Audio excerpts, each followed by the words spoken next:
All right, so welcome everyone. This is César Trabanco, VP of Business Services at the Global Chamber. And so today, depending where you are, we got Wayne Smith, certified EOS implemented directly from Kuala Lumpur, Malaysia, member of the Global Chamber. Wayne has come through another EOS. And for those who don't know, EOS is Entrepreneurial Operating System, and he will definitely explain more about that. So he's coming through another member in LA that's also EOS certified, and she's been great, and we're really ready to learn more about Wayne and his expertise and how he helps companies, especially leaders of of of companies around the world. And specifically, I know Wayne, you've been working closely with Asia and the Middle East lately. So without further ado, Wayne, give the floor to you, and gonna hang around here. And of course, we're gonna have a Q&A session towards the end. So everyone, if you're interested in or you have any question or any comments in particular, feel free to jump in during the Q&A, or feel free to use the chat box. Also to put your contact info so we can all start connecting while Wayne presents. So thanks again, Wayne. All right, my pleasure. Thanks so much, Cesar, for the introduction. Thank you, everyone, for making time this evening or afternoon, wherever you may be. Can you see my presentation? I just want to make sure before I get started, and you can't see. Yes. All right, awesome. Thank you. So I am really happy to be here. And let me get this going. Here we go. All right, right on. So simple promise for me today. You're going to leave with at least one piece of information, a tool, a concept, something that you can go back into your business or life and implement tomorrow. That's my goal with you. And through that, I'll tell you a little bit more about myself and about EOS. But for that to work, we'll need to partner together. I think there's, a dozen or so of us here, maybe some other note takers checking us out. But for those who are here live and engaged, hopefully you're ready for a fast ride. We will have time for Q&A at the end. But if something really piques your interest in the middle, don't be shy. I'm okay if you come off mute, ask me a question. We're a pretty manageable group. Okay, so our agenda looks something like this. I'd like you to be prepared to do 3 things with me. Number 1 is to get real. Real about yourself, real about your business, so you can start to look at your business in a whole new way. That's what EOS is all about. The second thing we're going to do together is we're going to keep things simple. So if you're looking for that latest management fad or new theory concept, that's not me. That's not what I'm about. I've got some simple, practical stuff proven to work in businesses just like yours. And the third is about getting results. So everything we do, we're going to focus on the stuff that gets results.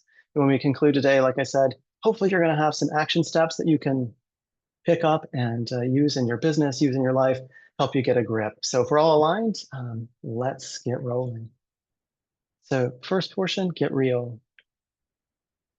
What does that mean? So on your side, what I'd like you to do, just take 30 seconds, right? Think about your business, whatever it may be. And if you don't have your own business, if you're running a department, if you're running a specific area, if you're on a nonprofit board, whatever that is, get that in your mind and think about, what do you want?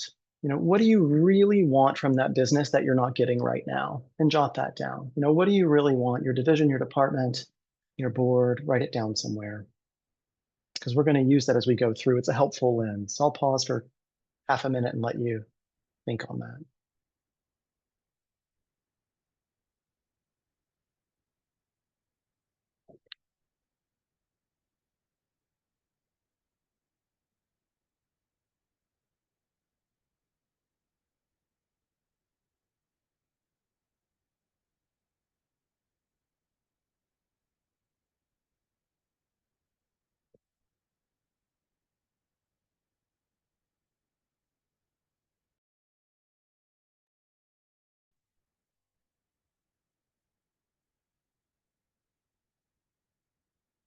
All right, so keep that in your mind's eye or down there on your notepad, wherever it is we go through, and really think about the lens. Because what I do and what EOS does is we help people get what they want from their business. That's our entire purpose. That's why we wake up in the morning every single day. So a bit more about EOS. Let's get that going here. So a little bit more about EOS. Everything I'm going to share with you was created by an entrepreneur by the name of Gino Wickman. And he was a lifelong entrepreneur, still is, and took over his family business at the age of 25, did a turnaround, sold the business, and then realized that what he really loved doing was helping people get more out of their business. He had this passion for the art and science of running a great organization. And over a period of 5 years, he refined what we now call EOS, Entrepreneurial Operating System, as César said, that we're going to share with you. He published a book called Traction in 2007, an amazing book if you haven't read it. And everything stems from that. Since he published that book, there have become, I think there are 852 of us now, 852 professionally trained EOS implementers who live around the world, helping people get more of what they want from their business. We've worked with over 30,000 companies and done 230,000 full day sessions. So it's growing and getting bigger and bigger. What we do with companies is three things. We call it vision, traction, healthy. Vision, helping you get 100% aligned with where you're going and how you're going to get there. Traction, putting discipline and accountability in the business so that no matter where you go, you see it happening. And healthy is helping your leadership teams become healthier, more open, honest, vulnerable, because most of the time, as you know, they aren't. And our clients, what stems success for our clients is that they are that, open, honest, willing to change, always wanting to improve. So that is a bit about EOS. And as I mentioned, I will, for those who haven't heard, I'll share a link at the very end in the chat. We've created, my team and I have created a little microsite for you for this particular event. It's going to have all the resources we're talking about, some cool videos, all of it complimentary. So everything I see here, you see here is going to be there as well, including a way to get in touch with me if you ever want to talk about this stuff, because I love it. A little bit about me, global career like most of you. So I've probably worked outside of the US more than I've worked inside of it, lived in 5 countries, worked in over 40, always in business, always either in strategy or running a variety of different types of organizations. And I discovered EOS when I went to work in a private equity firm running a portfolio company.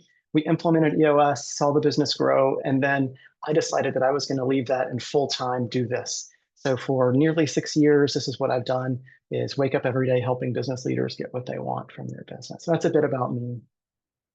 You see the word discoveries there. So Gino made a number of discoveries as he was trying to find out, what are the art and science of running a great business? And one of those discoveries is that 5% of organizations are truly great, right? 95% are average or worse, and I've worked in both of those kinds, right? So 5% are truly great. So what is it that characterizes these, and what is holding us back? This first is the frustration. We call it the 5 frustrations. And the first frustration is control. So one thing that we see all the time is like feeling out of control, meaning your business is like a van going down the freeway at 100 miles an hour or 150 kilometers an hour, and you're running behind it trying to catch up, right? It's just kind of, you feel like it's out of control. It's hard to sleep. The next is profit. To be more specific, lack of profit, enough profit. You don't feel like you're getting enough ROI on your time, your money, and your emotional investment. The third is people, right? I'm sure most of you have people in your business, and people can be a bit frustrating sometimes, right? Employees, contractors, vendors, customers. Sometimes we feel like they just don't get it as much as we do. They don't want it as much as we do. The fourth is hitting the ceiling. So we've all experienced this, right? You're cruising along, things are going really well, and then all of a sudden you feel like you get stuck, right? Things get harder and you can't find this way to break through. That's totally normal. And we call that hitting the ceiling. And then the fifth is nothing's working, right? We're stuck, we're trying all these things, we're reading books, we're getting consultants, we're joining masterminds, but it just feels like the flavor of the month, right? So if you're feeling any of those, you're totally normal. That's why a lot of people come to me and come to their EOS coaches, is they're feeling them. So that's one of the 5 frustrations. So what drove Gino when he was doing this was obsessing over the difference between that 5% and the 95%. And what he discovered was that truly great businesses are simply very good, or strong is the word that we use, in 6 things. And these 6 things, we call them the key components. And we're going to spend the rest of our time this afternoon, evening, morning, covering each of the 6 of those.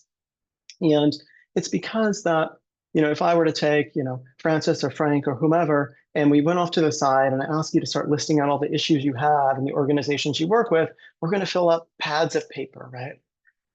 Those hundreds of issues, in our experience, are really symptoms of root causes that can be addressed by strengthening these 6 key components. So what I'm going to do, 2 things. I'm going to walk you through our EOS model, 2 passes. The first pass, pretty fast, introducing each concept. Second pass, I will dig in on a couple of them to give you some tools that you can use, again, starting tomorrow to strengthen your organization. So the EOS model starts, the first component, vision. That's the first component. Everything is about getting people 100% aligned with where you're going and how you're going to get there in your organization. The next is people, right? We can't achieve that vision without great people, whether they're partners, vendors, customers, employees. We need great people. So what does that mean? The third is data. So some of us, especially if you're entrepreneurial, we run our business a little bit on gut and feel. Data is about running the business on facts and figures, augmenting that emotion, augmenting that gut, not replacing it, right? But augmenting it. And when vision, people, and data are clear, then issues start to arise. And I'll explain a little bit about what that is, but there's a component for compartmentalizing our issues, which may be challenges or problems, but they also could be opportunities and strengths. Fifth key component is process. So this is just getting the most important things, get done the right and best way every single time. So for example, this helps you to scale, it helps you to grow and take some of the frustration out of your business, especially these days when we see that labor, employees come and go. The labor market's a lot different than it used to be. So the process component is absolutely critical.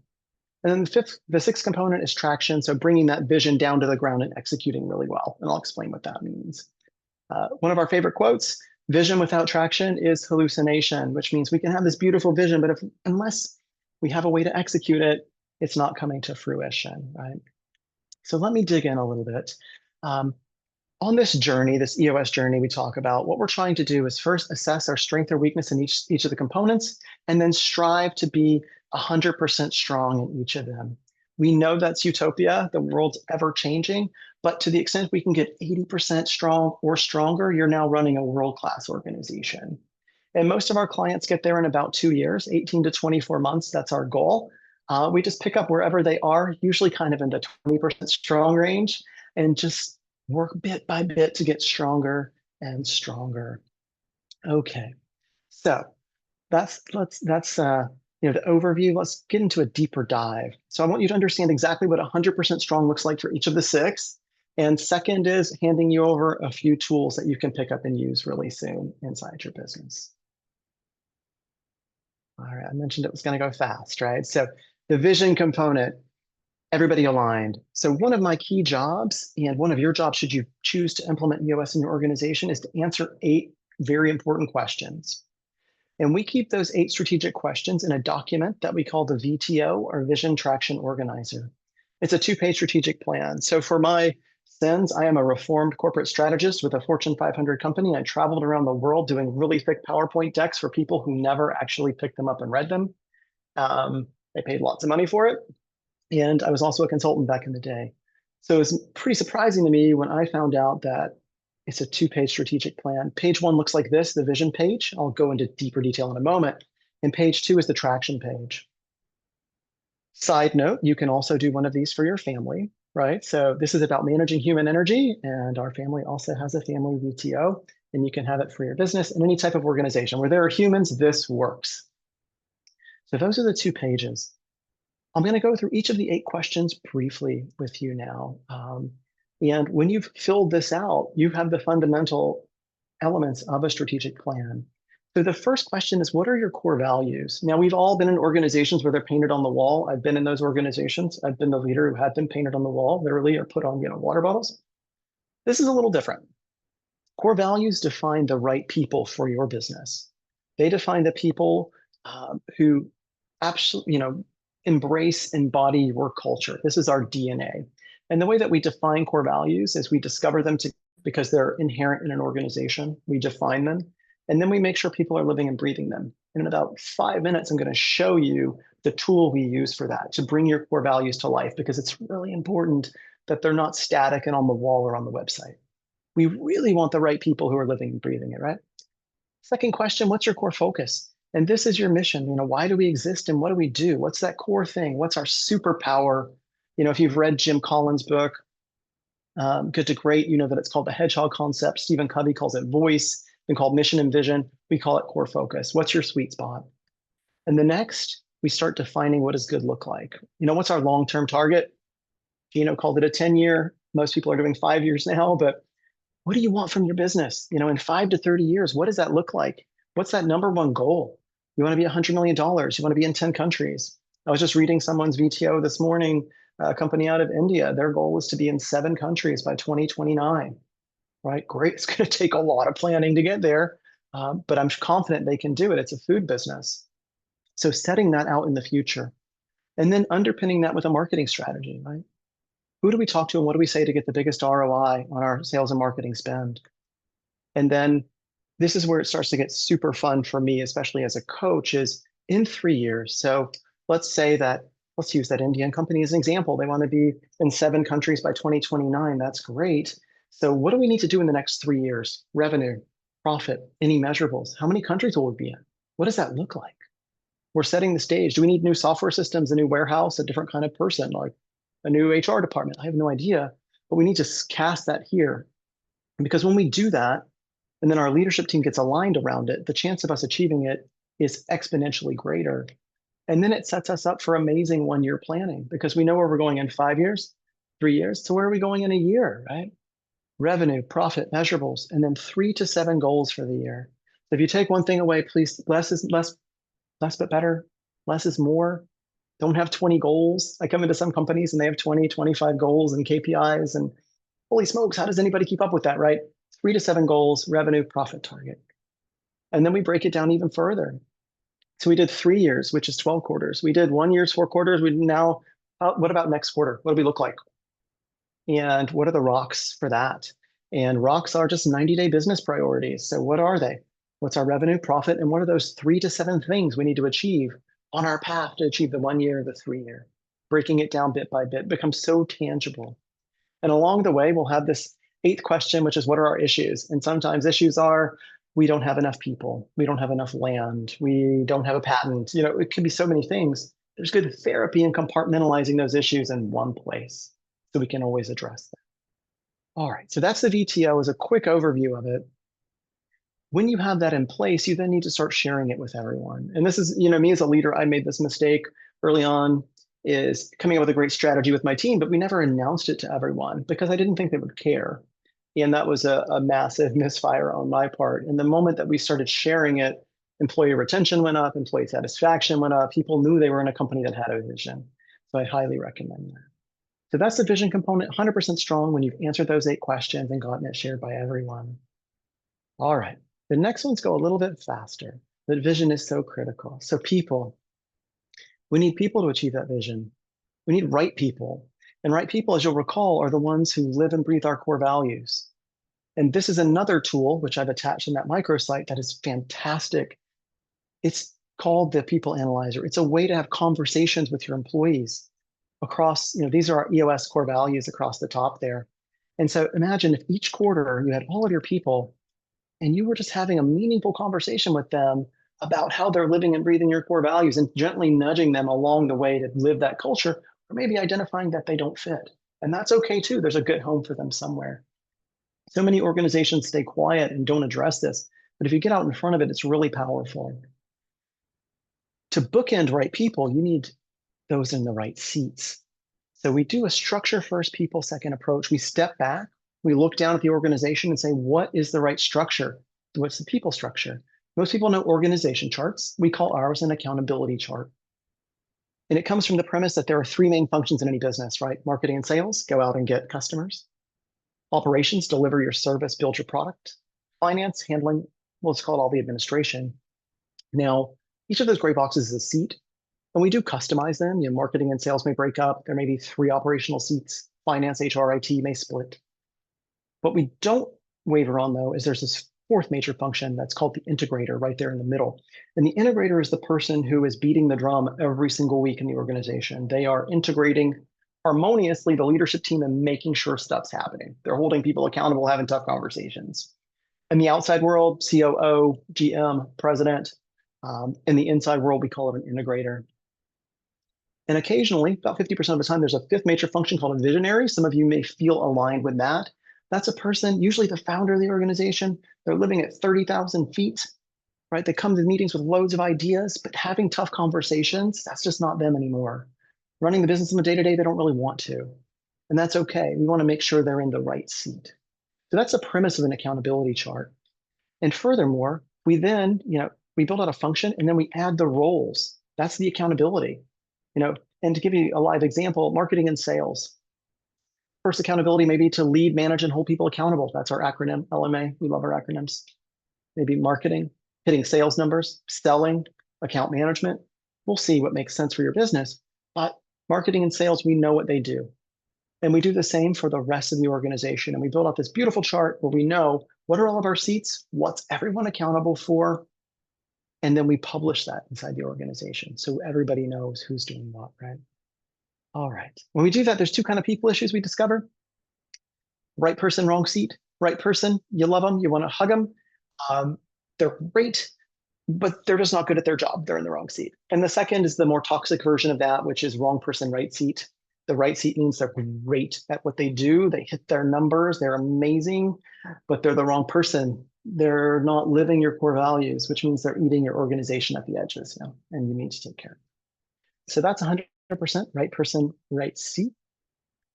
The third, I'm a bit of a data geek, as some people can attest, and so I love this one. Running the business on facts and figures. And if you remember Netscape back in the day, love this quote. If we have data, let's look at the data. If all we have are opinions, let's go with mine, right? So our goal is not to do that, it's to have data. And in that, we build together with a team a scorecard, a company scorecard that looks like this. And I've put a link to a video on how to create your scorecard in the flip deck that I'm going to send you. The basic is, on a weekly basis, you're getting together with your team and you are looking at the 5 to 15 most important numbers. These may be them, they may not be. This is an example from some of my clients. You can see what they look like. And then you're having a weekly goal. Again, weekly numbers. We want action. We want 52 chances to get this right. 52 weeks, 52 chances. And then who's accountable for that number, right? We know that Robert's on sales calls and David's on customer satisfaction. And then we'll accumulate over time this 13-week rolling history, 1 quarter, so that we can, much like a pilot, if they were flying from Los Angeles to Tokyo, when they take off, they are looking in that cockpit, right? What's my fuel level? What's my altitude? What's my heading? How are my flaps? This is what that is for your business. And we've got some ideas and some scorecard measurables, and I've got some other tools you can use for that. But it's super critical to have this in place so that you're achieving that goal and getting early warning. And then eventually we have measurables for everybody in the business. So everyone from the receptionist to the CEO, knowing what numbers they're hitting on a weekly basis. And that's 100% strong. So I mentioned when vision, people, and data are strong, issues start to arise. I don't have time to really dig into this one, but I do have a video for you. And what's worth saying is this is about having an issues list. I showed you that earlier. And then we have a process that we use for solving issues that teams find really valuable, that cuts out the fluff and extra talk and really helps you focus on knocking out those issues, making them go away forever. Fifth component is process. So process is about these handful of processes you have in your business, right? You might have a people process. How do we go out and identify the best people for us, bring them on board, pay them, do raises, annual reviews, whatever that may be, but a simple process, an entrepreneurial way to manage that. A marketing process, right? How do we advertise? How do we do campaigns? Whatever that looks like for your business. Sales, the same. How do we capitalize on what marketing has done? What are our steps of service when we work with a client? What are we promising? How do we operate with operations? And a few operational processes, a customer service process. Once they're a client, how do we deal with them? How do we take care of them? Make sure they stay happy. And then accounting or back office processes. How do we handle money coming in and out, pay our taxes, et cetera? The goal with this is not a 700-page SOP manual. It really is, each process is 2 to 3 pages, just the high, wave tops, as I like to call them, just the key points of what does it take, Pareto principle, 20% of the steps that get me 80% of the results. I call this the freedom tool. Most of my clients, I love them. They keep this to the very end of our journey. And once they do it, they are super sad that they didn't do it earlier on because it makes their business repeatable, scalable, and a heck of a lot more fun. For those who resist process, which some of my visionaries do, one of the key visionaries on the planet was the guy who founded Four Seasons Hotels, right? Isidore Sharp. And he said, you must systemize the predictable so you can humanize the exceptional. And that's what we're doing. We're not taking the human flavor out of it. We're just systemizing all the things around so our people can do those amazing things, including ourselves as leaders. Once we've documented our processes, that's great, but now we need to bring them to life, right? So we need to make sure that people are trained on them, measured on them. So earlier we talked about the scorecard. Wonderful place to hunt for measurables in the scorecard is in your processes. Then we're leading, managing, holding people accountable to the process. Your people want transparency, right? They want to know what's expected of them. And then that we update the processes on a regular basis, right? The computer system changed, the locks change, we move locations, let's make sure our processes are updated. So FBA stands for followed by all. So it's our followed by all checklist. And that says process component at 100% strong. When we have these processes documented, people are following them, and the business is growing, is fantastic. So 6th key component is traction, bringing the vision down to the ground. And we talked a moment ago about rocks. Rocks, again, 90-day business priorities. That's all they are, because we need to live in this 90-day world. I'll talk about that in a second. But 90-day priorities for the leadership team, and ideally for every person in the organization is picking up 1 or 2 rocks every quarter. What are they doing to help drive the business forward and achieve the vision? It helps them feel connected to you as an organization. The next is the meeting pulse. So the glue that sticks all this stuff together is really good meetings. And I know meetings, I was not previously a fan of them. I did not enjoy them. No offense if anyone is French here. I spent 10 years in a French company. Our meetings usually ended with like no action items and we just moved on and carried on in our lives. This is very different. So the EOS meeting pulse looks like this. We live in a 90-day world. Every quarter, you come up for air and do a planning session, whether with your EOS coach or together as a leadership team, doesn't matter. You look back at last quarter, how did we do? You get aligned on that vision, make sure nothing's changed. Sometimes we've gotten a little off guard or off course. And then you plan for the next quarter and solve key issues. That's 4 times a year. But then weekly, I mentioned those 52 chances, we have a weekly meeting pulse that I'll share with you. And good meeting hygiene says a meeting should be on the same day, same time, start on time, end on time, every single week, right? And have the same agenda. We're really tough about this. And some clients resist at the beginning, but then it becomes a way of life. It becomes something they would never want to miss in their business because it's so critical and saves so much time every week. And that tool is called the Level 10 meeting. And I could talk at length about this, and anyone's welcome to reach out to me and I can share the value of it and how to implement it in your business. The Level 10 meeting looks like this. Every week, say your meeting's at Tuesday at 9 a.m. You sit down at 8:55 or get on the Zoom or Teams or whatever you're doing these days. And the team goes around and shares good news, one piece of personal good news, one piece of business good news, because it transitions you from working in the business to working on the business. And now we're in the right mindset. It's also building team health because we get to know each other a little bit better. Oh, somebody's pregnant or just got married or they had a grandchild. We really get this deeper knowledge of each other. Just 5 minutes, super fast. Then we move to a scorecard. So I talked about the scorecard earlier. Every week, we're looking at those numbers. Are we on track or off track? Do we have enough sales calls? Do we have enough cash in the bank? Whatever it may be.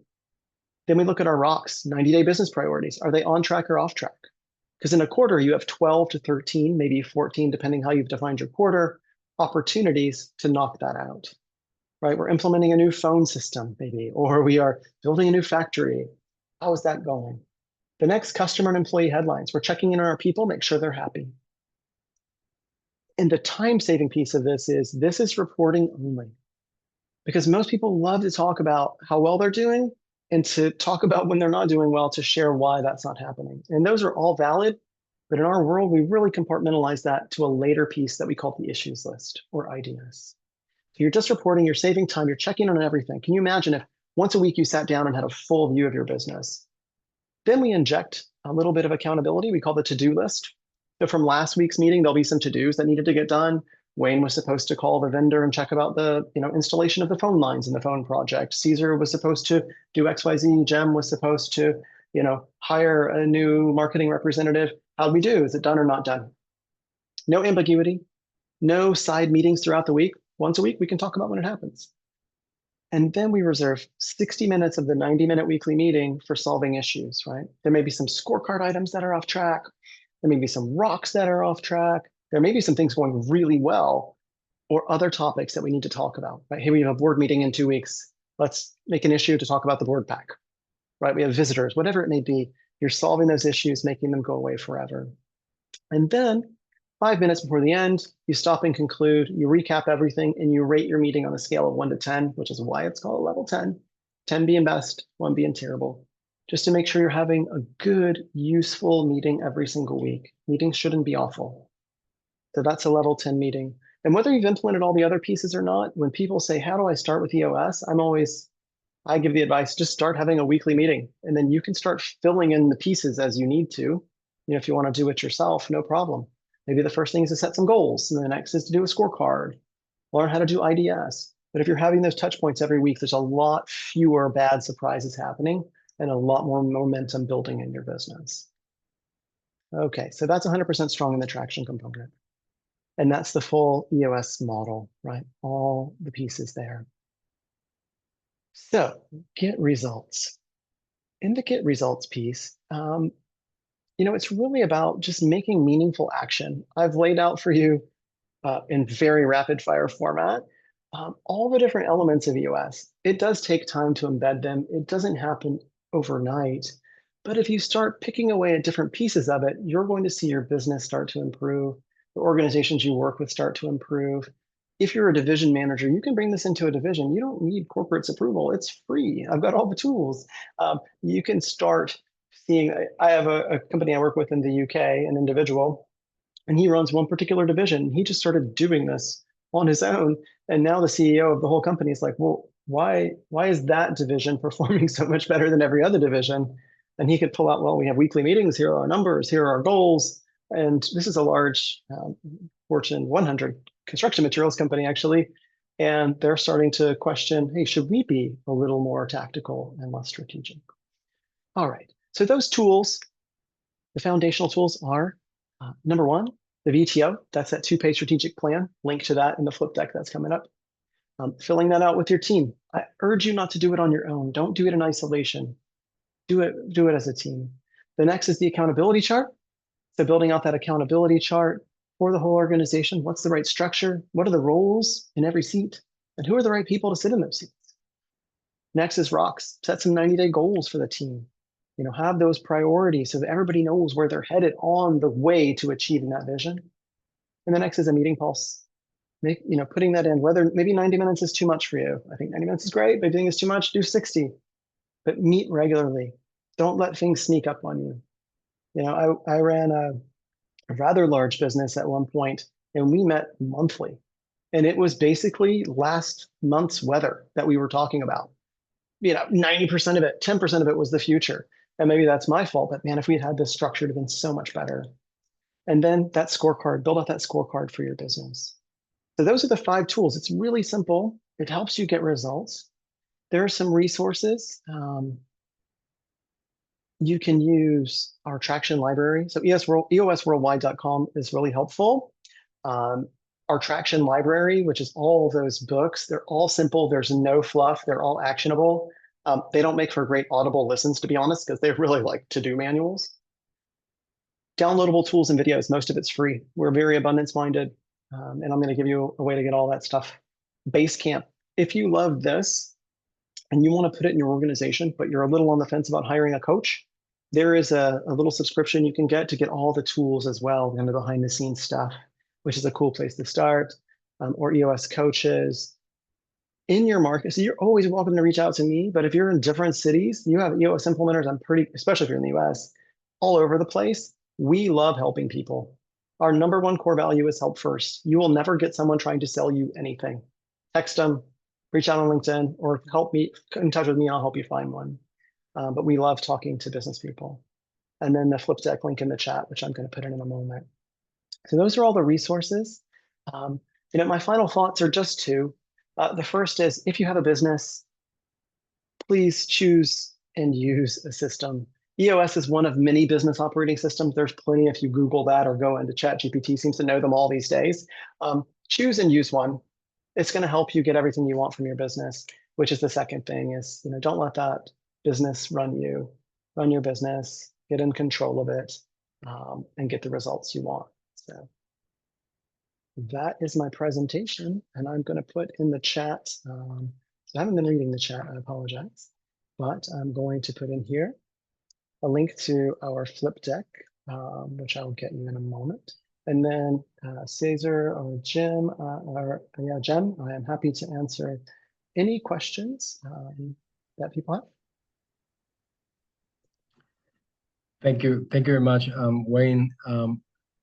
Very insightful. I've been taking some notes on the presentation. I would like to open up for everyone here. I see Kate needs to leave. Thanks, Kate. Thanks for joining. But anyone here in the group, if you have any comments or questions or any follow-ups you would like to have with Wayne, now is the moment.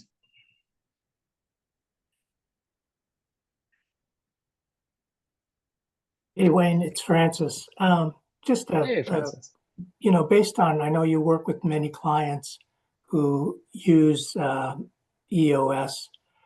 What are some, based on your experience, companies that ultimately, I think, become successful or improve?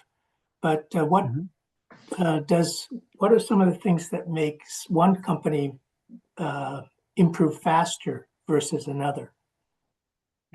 Thanks, Francis. That's a great question. And in my experience, it's the commitment, first of all, of the owner and senior leadership team. So if they can be aligned and be that one uniform voice, things will absolutely go more quickly, is one. And the second is people. And I work with so many wonderful business people who they see their employees almost like family, which is a great benefit. But sometimes when they focus too much on that, they're doing so at the disservice of the rest of the organization. So I'm trying to be nice about how I say it, but willingness to take tough decisions on people for the greater good of the organization, when they're willing to do that. And you can do it with kindness and empathy and love. It doesn't have to be aggressive. But if your leadership team is committed and you make good decisions on people, as long as you have a good product and service, which is the table stakes, you're going to rocket forward. And the ones that I've seen just go on stratospheric rises have done exactly that. Sometimes even with an average product or service, Francis, I mean, to be honest, they may not stand out in the market, but they're aligned and they all make it happen. Great. Thanks, Wayne. Yeah, thank you. Thanks, Francis. And I see Mohammed. Mohammed, welcome. Hi, everybody. My name is Mohammed. Thank you very much, Wayne, for a great presentation. My question is, your system is perfect when everything is stable and countries are, well, I am from Iran. For the couple of years now, we are going through very good, how you say, reforms and raising economy.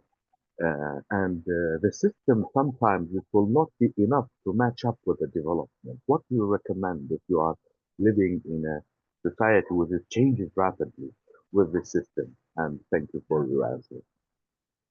You're welcome. So great to see you. And it's a really good question. So I'll give one bit of context and then I'll give my answer.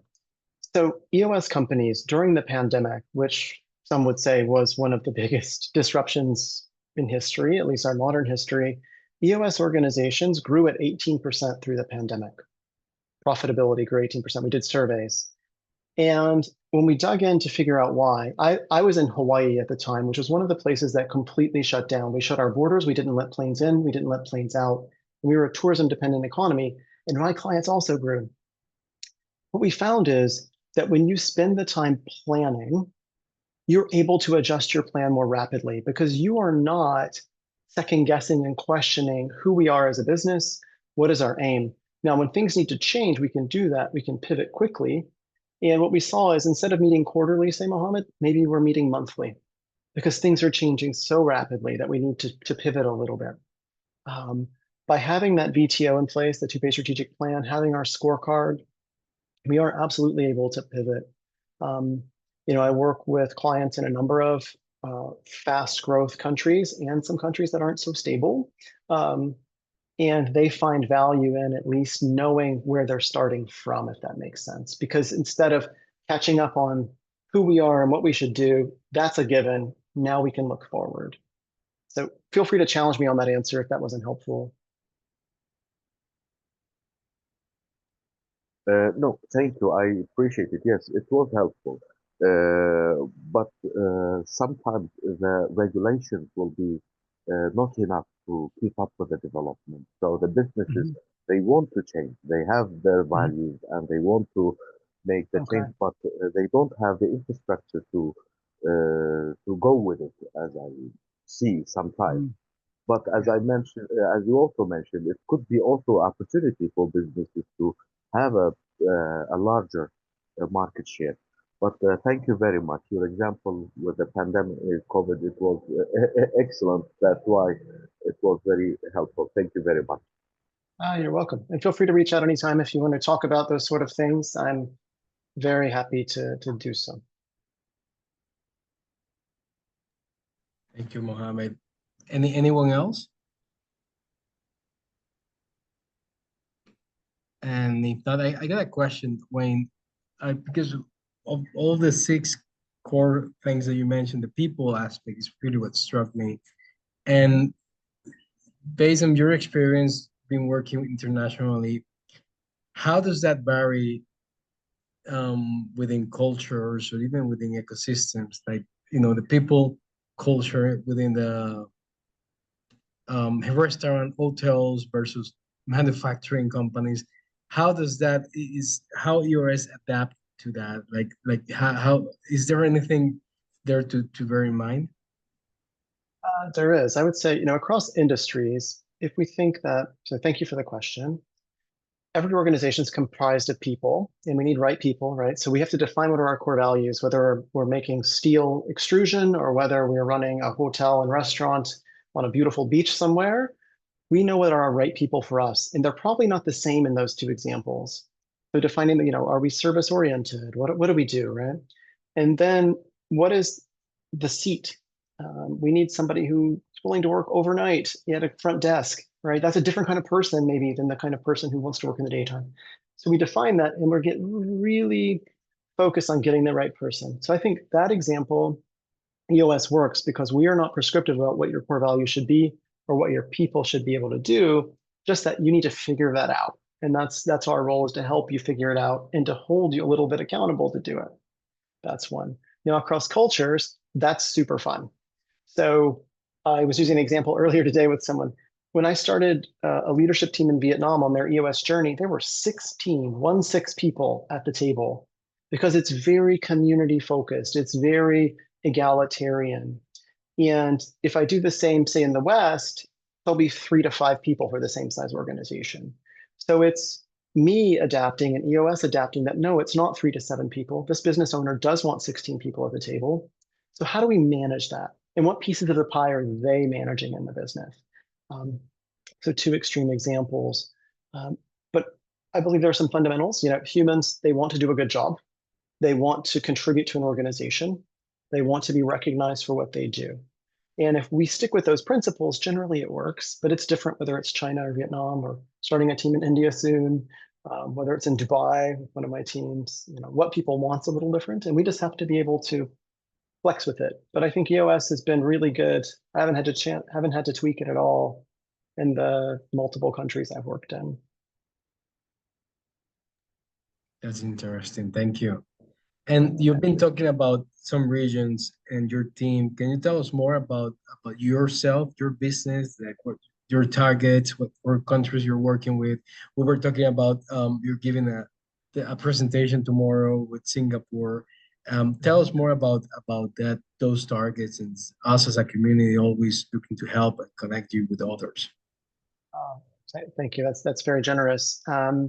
So the clients I work with from a geographic perspective, so I'm a specialist in virtual and remote implementation. So I actually train other EOS implementers on how to do virtual sessions, which is when the teams are scattered, or maybe the teams are in a place that it's difficult for me to travel to.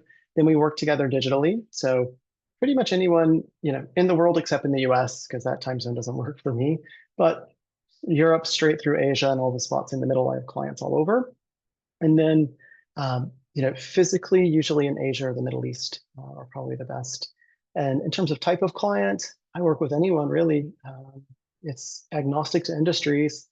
So it's just as long as the owners or leaders really want to grow and they want to make a difference in their business, I'm happy to partner with them and support them. And then what I will say, Cesar, and you know this from, you mentioned Tiffany earlier, who's one of my friends and also a global chamber member out of LA. We just want you to find the right person for you, whether that's us or not. There are 852 of us. There'll be someone who will be in the right place to help you.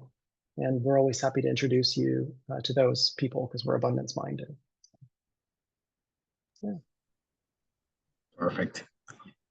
All right. Any other questions? I see Colin, not to put you in the spot, Colin. We were in a meeting a couple hours ago. So thank you for joining us. Colin, Wayne is our executive director in Manila, in the Philippines. And great. He's been supporting us with a new baby that we got, Globi. It's an AI tool. Hey, Colin, do you want to introduce yourself? Yeah, sure. Hi, it's me. I think a couple of the ones on the call I've met before, but the new ones, it's nice to meet you. I'm here in Manila. So Wayne, we're not too far apart. Excellent. Great to meet you. Are you working with any clients in the Philippines at present? At the present, no. I previously was, and they've graduated from my services, but not in the Philippines at the moment. What's the smallest organization that you work with and could also afford afford it? Yeah, so there's a couple different options, but in terms of truly being able to afford it, in terms of revenue, about $1.5 million US is usually the point where that starts to make sense. And the good thing about EOS implementers is we charge the same whether you're 1 million or 100 million. So it's not like a percentage of revenue. So that's pretty fun.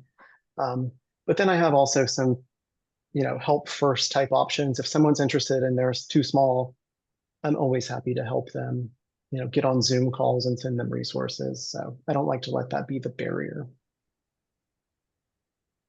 Well, great. Yeah, it's good to know that you're here and you're in our region. So if I hear of anyone, I'll send them your way. Thank you, Colin. Hopefully we'll see you down here sometime. All right. Thanks, Colin. And Wayne, that link that you put in there is the link with the collections of materials, right? That's correct, yes. Feel free, you can find my contact info, lots of free materials. Always WhatsApp or email me. I won't try to sell you anything, I promise. I'm just gonna try to help you. No, that's great. That's great.